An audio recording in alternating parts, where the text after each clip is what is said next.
people only care about themselves only. Mga try. So, ito kasi, so first, nakay a law of nature. Let's naturalist.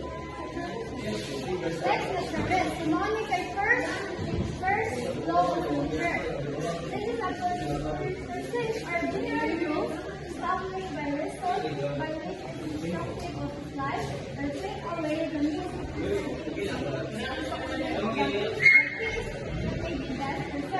so, the word of resource, law of nature, decision comes from government and law. Law of nature comes from human reason. So, when we human reasoning, di ba? So, for example, sa state of nature, di ba sa state of nature kahit puro naman po ang nag-normal natin pang ganun.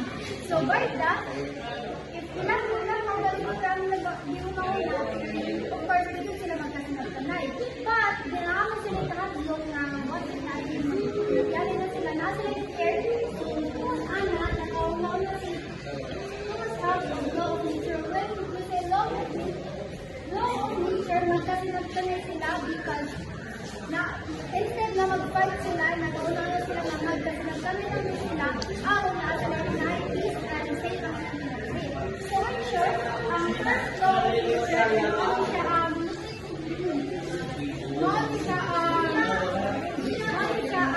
instead ng buka ang lugar, buka lang yung araw sinong ang yung kinabuhi masis. First, manusia law of nature.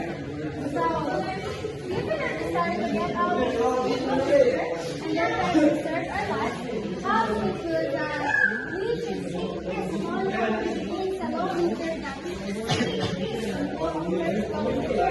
This becomes the first law of nature. The first law of nature. And later researchers, ang second law of nature. Second law of nature, na makay need pa ka mo sa yung right makakuha ang naka-achieve ng ka-ulis. There are different, diba? So, kung first, need ka mag-do right. Dapat, mag-fight ka, dapat magkasinagtanay mo alam mag-is mo. While, ang law of nature, naakay i-give up ang maka-achieve ka, maka-achieve mo sa isang peace. Like, kung saan may maka-achieve mo sa isang house. For example, diba, pag sinagtanay na may student with other person. So, pagka sinagtanay mo nga, ako need to give up, you want to give up, of course, maka-achieve mo diba? So, mga siya yung basta ko sa law of nature. Ayaw, ito kayo!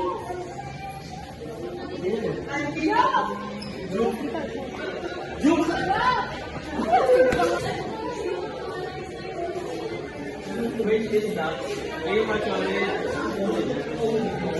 like this ourselves to gain price. So as of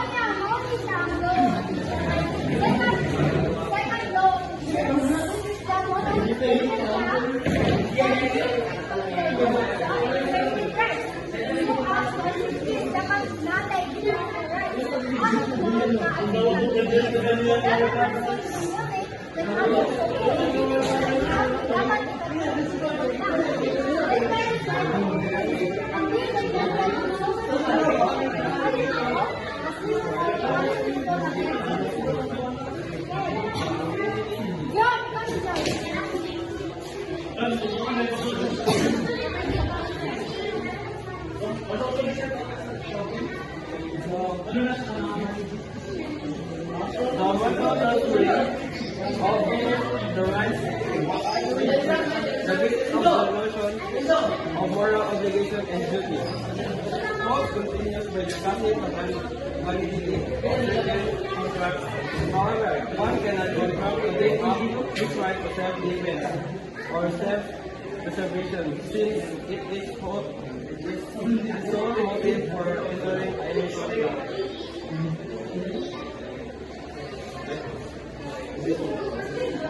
So, ang kanya, ang binigyan niya kay Nay isang bili sa may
example, if you promise not to hurt someone and they promise not to hurt you, but if you are giving up your right to attack, that's a contract.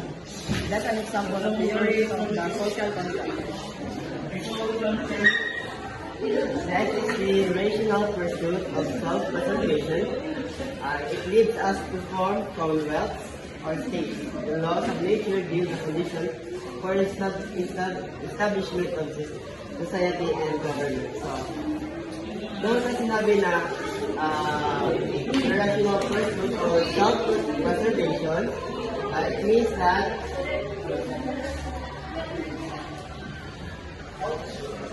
when you say rational pursuit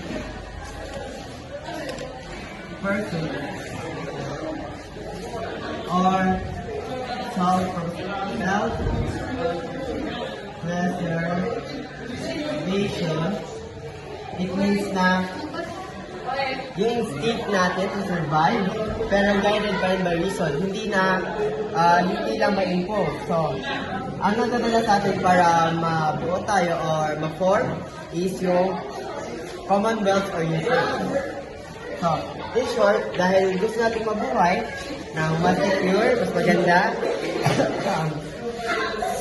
nagkakasundo tayo na gumawa ng lipunan at ng sa gobyerno. So, next is yung law of nature. Law of nature. When we say law of nature,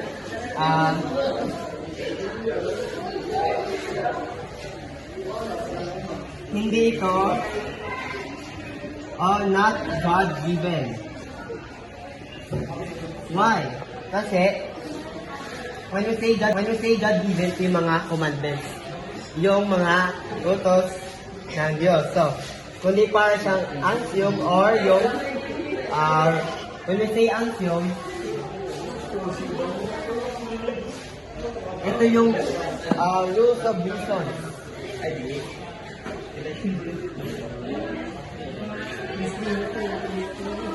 Ito yung rules of reason, ito po yung mga natural na lumalabas kapag iniisip ng isang tao o ng isang tao, ano bang kailangan para hindi tayo magpatayan at magkaayos bilang isang komunidad o isang bilang society. So, for example, kung lahat tayong tao, puro passion lamang, chaos yung magiging resulta. Bakit? Pero kung gagamitin natin ang reason, magkakabuo tayo ng isang rules. Makakaform tayo ng isang rule na magbibigay sa atin ng order. So, dito naman sa sabi na role of reason versus passion, yung may say passion, parang same na rin siya doon sa impulse. Selfish, immediate desires, o yung gusto mo, gusto ko ngayon, gagawin ko ngayon. Yun yung passion. Yung reason naman, ito yung long-term survival, pati yung cooperation. Kung gusto natin mabuhay, kailangan din natin makisama at makipag-compromise. Kaya doon, sabi kaya doon sa text,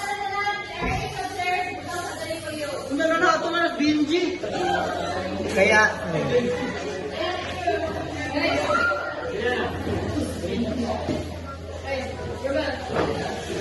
ayun sabi sa text na, the individual should not be, or the individual itself should not be governed by the mentality caused by prejudice of or arising from passion. The state itself is a result of the interplay of forces. And the human reason is plain in the conduct expressed with the rules is one of the determining forces.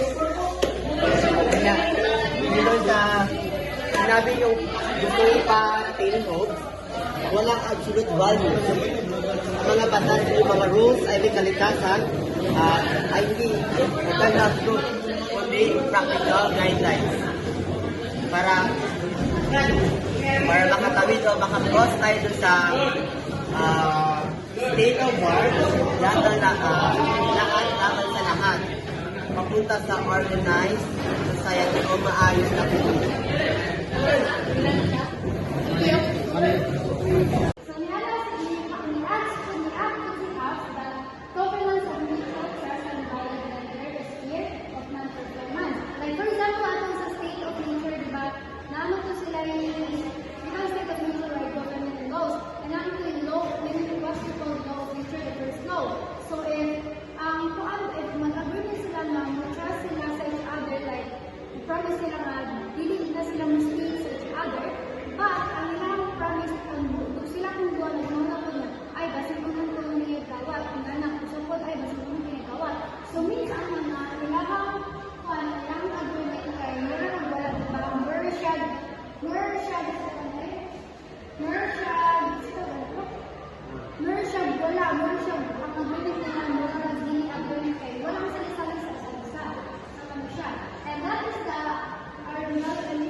there are no valid covenants and treaties, no justice and injustice.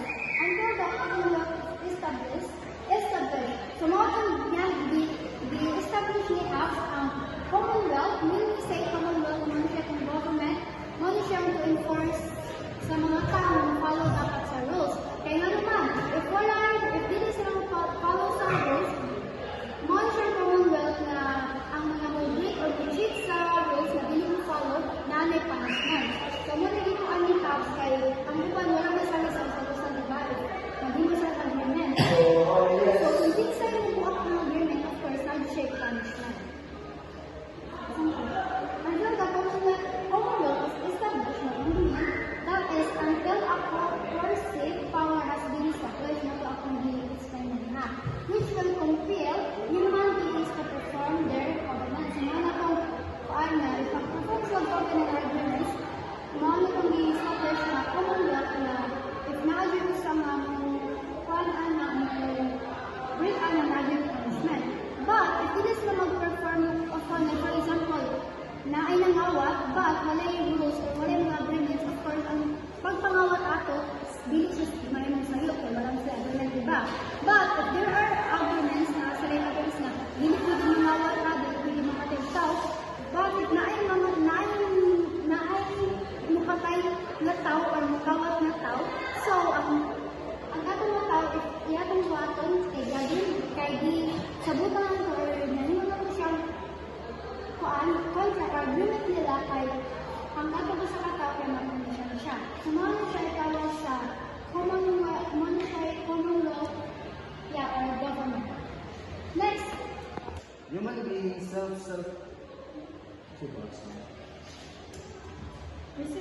preservation and security. However, they are unable to attain this end in the natural condition of war.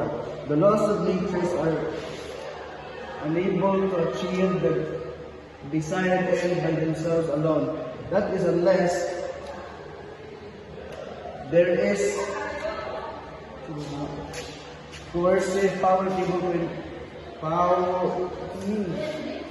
able to enforce that observance by sanctions.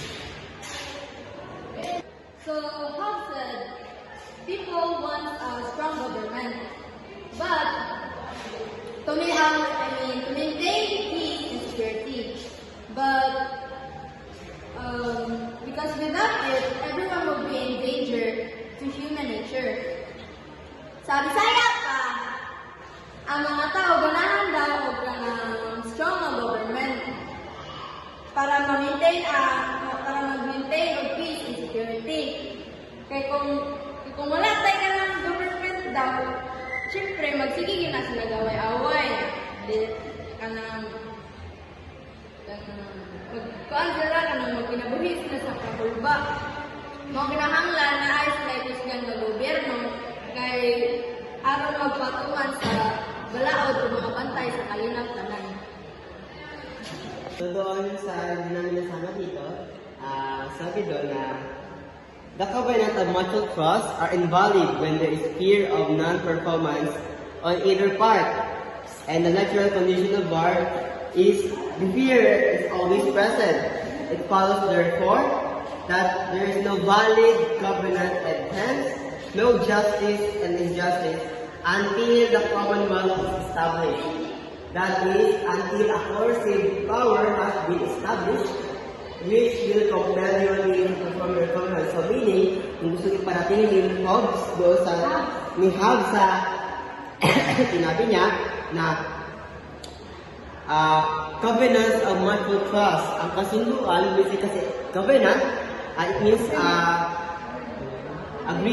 agreement no? Kasi dun nga sa kasunduan ng covenant ay useless. Bakit? Kasi kung may takot at hindi tutuparin ng kabilang pa na usapan yung agreement, magkakaroon ng doubt or fear kasi wala talagang tunay na trust. Noon kasi sa state of nature, it constitutes some non-vital, walang valid na covenant. Nga naman kasi the natural condition of war, o lahat, laban sa lahat, ay lagi may fear of betrayal. Kaya doon sa sinabi ni Hobbes, walang tunay na kasunduan. Kaya dahil doon, wala rin konsepto o concept ng injustice or justice.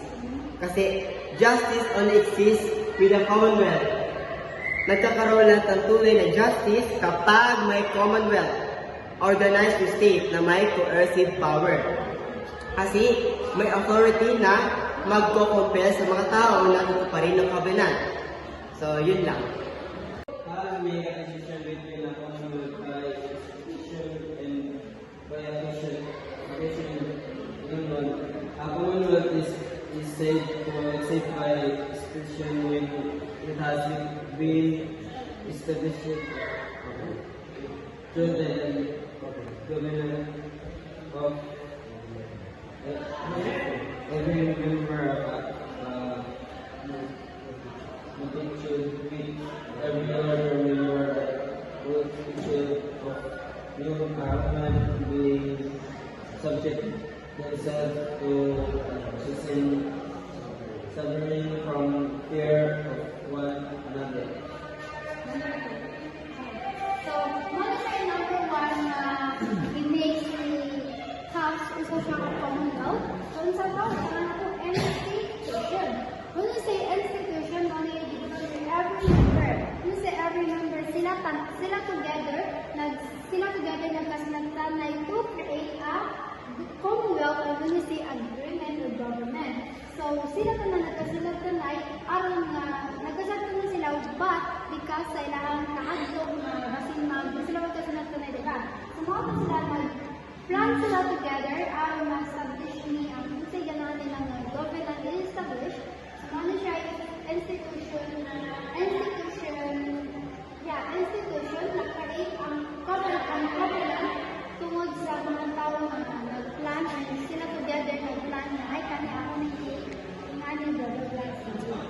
Next, number 2. A Commonwealth is said to exist by occasion when the sovereign power has been acquired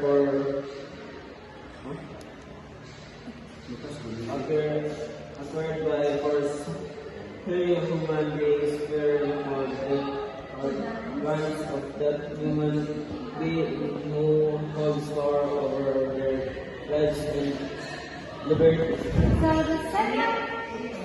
So, ang ikabuha naman ay what we call acquisition.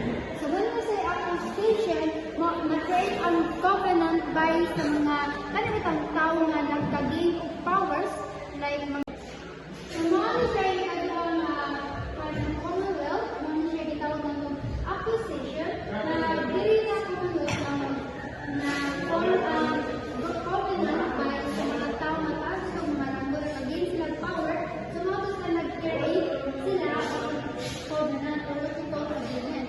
So ang kanin mga law or mga covenant kay ang mga tao na first na sila sunod bitaw, pero dili nila kasi yun ay nasunod na sila ay na first na sila kay basin ay ang mga covenant sa dili mo sunod na law patyon ka na mo, di ba? Nagkaroon ng mga treat. So, wala kita sa dili ang acquisition na first na sila o follow aning covenant because na first sila ay dili sila follow ng mga treat. So, once again, nag-form siya by sa mga nagkumarang ng mga games sila ng power sa mga nakakontrol covenant. Next. So, guys, discuss nila kanina na kahit doon isang sa mga Commonwealth na pwede sovereignty, the subject of sovereign cannot either change the form of government or date the authority of the sovereign. So, sovereignty is inalienable. No sovereign can be unjustly put to death or in any way punished by his subjects. For inasmuch as every subject, in order of all the sovereign actions to punish the sovereign would be to punish another one's own actions. So, one of the prerogatives of the sovereign enumerated by Hobbes is judging what doctrines are fit to the thought. Thus, the power of the sovereign being, to all intent and purposes unlimited, brings forth the questions of freedom to be possessed by them. A point of greater importance is that subjects are absolved from their duty of obedience to their sovereign. So, meaning na, kung say kasi na, sovereignty is inalienable, basta yun. Kapag ang sovereign, kasi when we say sovereign, pinuno, ruler, pinuno ng gobyerno mismo. Hindi siya pwede rin basta palitan ng subjects. Kasi when we say subjects, ito yung tumutukoy sa mga people under the sovereign's rule. Hindi po ito yung sasabi na basta sabik lang, kundi ito yung mga tao na bahagi ng isang commonwealth o state na nag-surrender sa kanilang natural freedom in exchange for protection.